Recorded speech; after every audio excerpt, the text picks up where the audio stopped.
अस्सलाम वालेकुम स्टूडेंट्स, उम्मीद करता हूँ खैर आफियत से होंगे। स्टूडेंट, हमने लास्ट टाइम चैप्टर नंबर 3 को स्टार्ट किया था, जो कि था measure of location.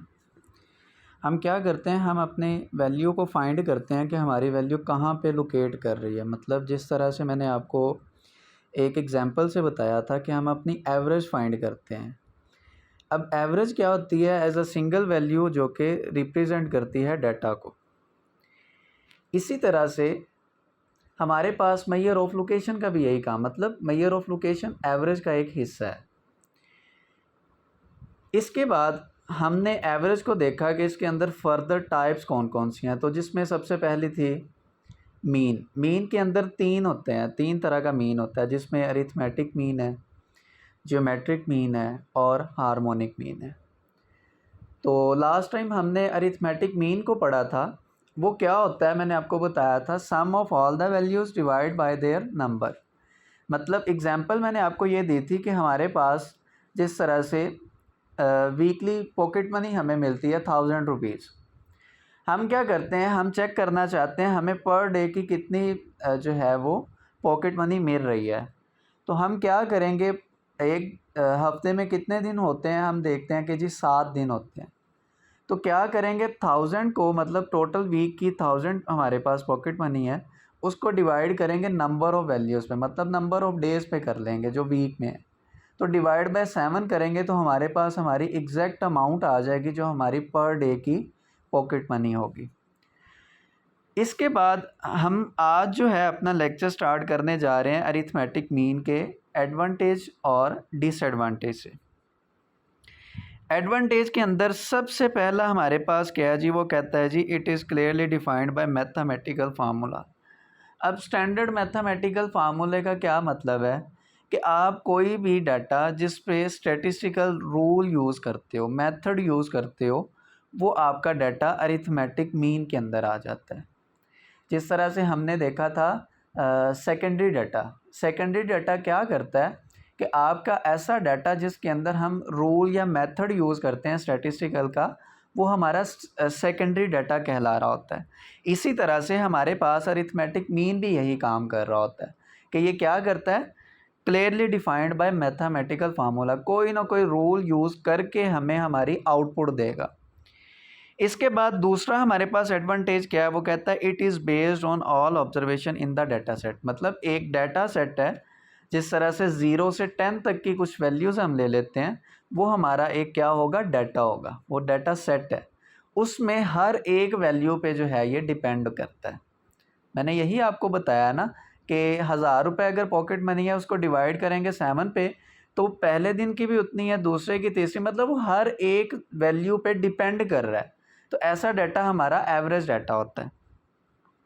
Third number पे हमारे पास क्या है जी, easy to calculate, simple to understand. ये हमारे पास आसानी से हम इसको कैलकुलेट करते हैं, और दूसरी बात ये अंडरस्टैंड करना आसान रहता है। मतलब जब एक डाटा है जिसको हमने डिमास कानून, मतलब डिवीजन, मल्टीप्लिकेशन, एडिशन, सब्ट्रैक्शन की फॉर्म में, अगर तो ऐसा डाटा क्या होगा हमारे पास, सिंपल टू अंडरस्टैंड होगा। फोर्थ नंबर पे हमारे पास क्या है जी, it is capable for further mathematical या अलजेब्रिक ट्रीटमेंट। ये दोनों सेम ही है, फर्स्ट वाला और फोर्थ वाला भी। इसके बाद हम देखते हैं इसके डिसएडवांटेज क्या हैं। वो कहता है जी greatly affected by extreme value या आउटलायर्स। मतलब क्या, हद से ज़्यादा चीज़ों के बारे में हम इसको फाइंड नहीं कर सकते। लेट्स सपोज इस तरह से अनलिमिटेड वैल्यूज़ हो सकती हैं। ग्रेटली अफेक्टेड है ना, मतलब या इससे ज़्यादा हम ये कर लें कि काफ़ी हाई अमाउंट ऑफ वैल्यूज़ हैं, करोड़ की, 2 करोड़ की बात कर लें, तो उसके लिए हमारे पास एवरेज निकालना जो है वो थोड़ा सा आप कह लें कि वो बेनिफिट नहीं होगा। ये इसका एक डिसएडवांटेज है। क्योंकि देखें ना, एक करोड़ की अगर हम एवरेज निकालें या वैल्यू निकालें, तो वो हमारे पास हाईली हो जाएगी और उसको हम इजीली अंडरस्टैंड नहीं कर सकते। तो इस वजह से ये क्या है, हमारे पास greatly affected by extreme value, बड़ी वैल्यूज़ के लिए ज़्यादा कारआमद नहीं है, मुफीद नहीं है। इसके बाद दूसरा इसका क्या डिसएडवांटेज है, वो कहता है not useful for qualitative data types. मतलब क्या कि क्वालिटेटिव डाटा नहीं यूज़ हो सकता। अब देखो ना, बात ये है हमारे पास कि क्वालिटेटिव ऐसा डाटा होता है जिसमें न्यूमेरिकल वैल्यूज़ नहीं होती। अब न्यूमेरिकल वैल्यूज़ जब नहीं होंगी तो हम उस पे मेथड नहीं लगा सकते। मतलब ऐसे ही है ना, जिसमें न्यूमेरिकल वैल्यूज़ नहीं होती, जिस तरह मैंने आपको बताया था कि फैक्ट्री के अंदर जिस तरह से कोई भी चीज़ की प्रोडक्ट हो रही है, प्रोडक्टिविटी हो रही है, तो उसके मैन्युफैक्चर्स में हम चेक करेंगे तो उसको सिर्फ क्वालिटी बता सकते हैं, उसको मेजर नहीं कर सकते। तो यही बात है, जब हम किसी चीज़ को मेजर नहीं करेंगे, सिर्फ उसकी कंडीशन को बता सकते हैं, तो उसमें हम कोई भी अपना मैथमेटिकल रूल या मेथड यूज़ नहीं करते। इस वजह से हम क्या करेंगे, हम सिर्फ और सिर्फ क्वांटिटेटिव वैल्यूज़ को यहाँ पे मेजर कर सकते हैं, क्वालिटेटिव इसमें यूज़ नहीं हो सकती। इसके बाद थर्ड नंबर पे है, वो कह रहा है it is not suitable for skewed distribution. Skewed distribution इस तरह का है जिसमें अप्स एंड डाउन्स आ रहे होते हैं, डाटा बढ़ रहा है, कम हो रहा है, मतलब एक एग्जैक्ट फिगर नहीं है हमारे पास। जिस तरह से सेकंड चैप्टर के अंदर हमने ओपन एंड क्लासेस किए थे कि ऐसी वैल्यू जिसका ना हमें पता है कि स्टार्टिंग पॉइंट क्या है और ना ही उसका एंडिंग पॉइंट पता है, तो ऐसा डाटा हमारे पास क्या होगा, एक स्क्यूड डिस्ट्रीब्यूशन, बेल शेप बना रहा होगा। अच्छा, इसके बाद फोर्थ नंबर पे क्या है, वो कहता है can not be calculated for open and. वही बात आ गई ओपन एंड क्लास वाली कि जिसका हमें पता ही नहीं कि हमारी स्मॉलेस्ट वैल्यू क्या है, हाईएस्ट वैल्यू क्या है, तब हम अपना एवरेज अरिथमेटिक मीन यहाँ पे फाइंड नहीं कर पाएंगे। इसके बाद हमारे पास इसकी प्रॉपर्टीज़ हैं। तो प्रॉपर्टीज़ में सबसे पहले है जी, वो कहता है कांस्टेंट इज़ कांस्टेंट इटसेल्फ। मतलब यहाँ पे अगर एक वैल्यू है जो मुस्ततील चल रही है, मतलब मैं कहता हूँ कि 10 जो है वो हमारे पास 10 टाइम रिपीट हो रहा है, तो अगर हम इसको प्लस करें 10 बार तो ये बनता है 100। अब जब इसकी एवरेज निकालेंगे तो हमारे पास 10 ही वैल्यूज थी, 100 को 10 पे डिवाइड करेंगे तो हमारा आंसर जो है वो भी 10 ही आ रहा होगा। तो इस वजह से हम क्या कहते हैं, हमारा जो अरिथमेटिक मीन है वो हमेशा कांस्टेंट को कांस्टेंट ही रखता है। समझ आ गई इस बात की। अच्छा, इसके बाद है वो कहता है अलजेब्रिक डेविएशन, मतलब sum of deviation of observation from their mean is zero. कि जब आप किसी भी, ये देखो ना, x माइनस एक्स बार करते हो तो वो आपका इक्वल किसके हो रहा होता है, वो आपका इक्वल ज़ीरो के हो रहा होता है। इसके बाद तीसरे में क्या है, वो कहता है affected by linear operations. Linear operations ऐसे ऑपरेशन जो बिल्कुल एक्यूरेट रहते हैं, बिल्कुल मुस्ततील से चल रहे होते हैं, बिल्कुल सिंपल से चल रहे होते हैं, जिसमें लिखा हुआ है Y is equal to A plus minus B. मतलब ये प्लस भी होगा और माइनस भी हो सकता है। बेसिकली ये आपकी बुक के अंदर लिखा भी हुआ है, आप उसको देखोगे तो वो इससे ज़्यादा क्लियर जो है आपको क्लियर हो जाएगा। अच्छा, इसके बाद क्या है जी, वो कहता है जी deviation from the mean produce minimum squared sum. कि वो क्या करेगा, जब आप इस चीज़ का स्क्वायर लोगे तो वो क्या होगा, आपके मीन से मिनिमम होगा। इसके बाद प्रॉपर्टीज़ हमने देख ली। सबसे पहले हमने अरिथमेटिक मीन की डेफिनेशन पढ़ी है, फिर उसके हमने एडवांटेज डिसएडवांटेज पढ़े हैं, अब उसके बाद हमने प्रॉपर्टीज़ पढ़ ली हैं।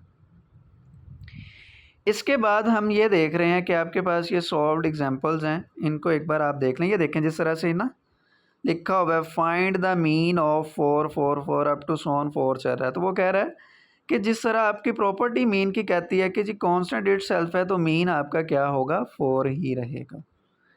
इसी तरह से ये आपके पास x माइनस 15 है, तो वो बता रहा है कि इसको इक्वल टू 5 और दूसरी कितनी है, तो उसका वो डायरेक्टली बता रहा है कि सम ऑफ जो मीन है वो ऑलवेज किसके इक्वल होता है, वो 0 के होता है, तो उसने ये बता दिया।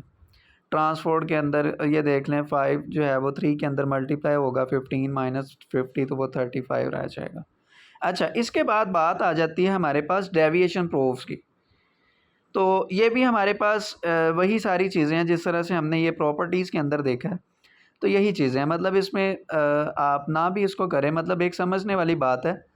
तो इसके अलावा नेक्स्ट हम चलते हैं, मतलब इनको एक बार आप देख लीजिएगा, ना भी करें तो इससे हम जो है वो गुजारा कर सकते हैं। मतलब हमें मेन जो हमारा काम है वो हमने डेविएशन, स्टेप डेविएशन वगैरह को देखना है।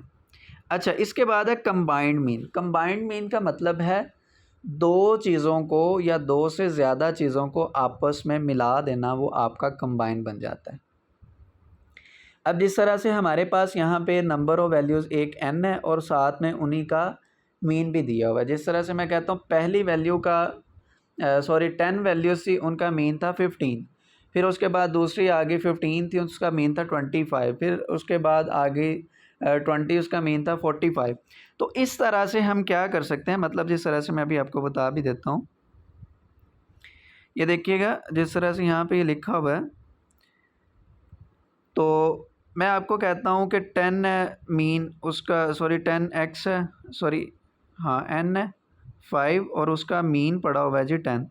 इसी तरह से दूसरा आपके पास क्या हो रहा है कि जी ये n1 था, x बार 1 था, ये n2 होगा, x बार 2 हो जाएगा। तो इसकी वैल्यू कितनी है जी, इसका 10 है और इसका 20 है। मतलब इस तरह से ये एक डाटा है। अब मैं क्या कर रहा हूँ, मैं कहता हूँ मैंने इसका कंबाइंड मीन निकालना है। तो इसके लिए मैं क्या करूँगा, ये देखें जिस तरह से ये लिखा भी हुआ है, हम क्या करेंगे n1 x बार 1, मतलब ये दोनों मल्टीप्लाई होंगे, दरमियान में आ जाएगा प्लस, इसी तरह से फिर n2 और x bar 2 divide by n1 plus n2, मतलब इस तरह से ये हम अपना कंबाइंड मीन निकाल लेंगे। तो वो देख लो उसने सभी को मल्टीप्लाई और प्लस करके हमें अपना एक कंबाइंड मीन बता दिया। अच्छा, इसके बाद है हमारे पास हमारा नेक्स्ट टॉपिक है, वो है वेटेड मीन। वेटेड मीन का क्या मतलब है, वो कहता है when values in the data set do not carry equal importance, मतलब जब आपकी वैल्यूज़ इक्वल इम्पोर्टेंस नहीं दे रही होती, तब हम क्या करते हैं, एक रिलेटिव न्यूमेरिकल वेट दे देते हैं उसको, और वही वेट हमारा वेटेड अरिथमेटिक मीन को कवर कर रहा होता है। जिस तरह से ये लिखा भी हुआ है हमारे पास, sigma W X divide by sigma W, मतलब ये एक वेट दे रहे हैं जो हमारे अनइक्वल डाटा को प्रेजेंट करवाएगा, वेटेड मीन निकाल के देगा। देखें ना जिस तरह से उसने कहा find weighted mean if sigma W X is equal to, ये कुछ वैल्यू लिखी हुई है और आपको सिग्मा वेट एक दे दिया जो कि आपका कितना है 12.5। इसको हमने कंप्लीट किया तो हमारा आंसर आ गया 203.4। स्टूडेंट, इसके बाद हमारे पास नेक्स्ट है ज्योमेट्रिक मीन। ऐसा करते हैं, ये वाला हम काम कल को कर लेंगे, आज जो है हम इतना ही कवर कर लेते हैं। जिसमें सबसे पहले मैं आपको बता दूं आज हमने काम क्या क्या किया है। जिसमें सबसे पहला हमारा था अरिथमेटिक मीन क्या होता है। अरिथमेटिक मीन का मैंने आपको एडवांटेज डिसएडवांटेज बताए, फिर उसके प्रॉपर्टीज़ बताई। प्रॉपर्टीज़ के बाद जो है हमने देखा कंबाइंड मीन को, कंबाइंड मीन के बाद हमने वेटेड अरिथमेटिक मीन को पढ़ा। उम्मीद करता हूँ कि आपको आज का ये वाला लेक्चर समझ आया होगा। इंशाल्लाह नेक्स्ट लेक्चर में जो है हम अपना ज्योमेट्रिक मीन और उसको फ़र्दर डिटेल में पढ़ेंगे, साथ में हार्मोनिक मीन कवर करेंगे। जज़ाकल्लाह, अल्लाह हाफ़िज़।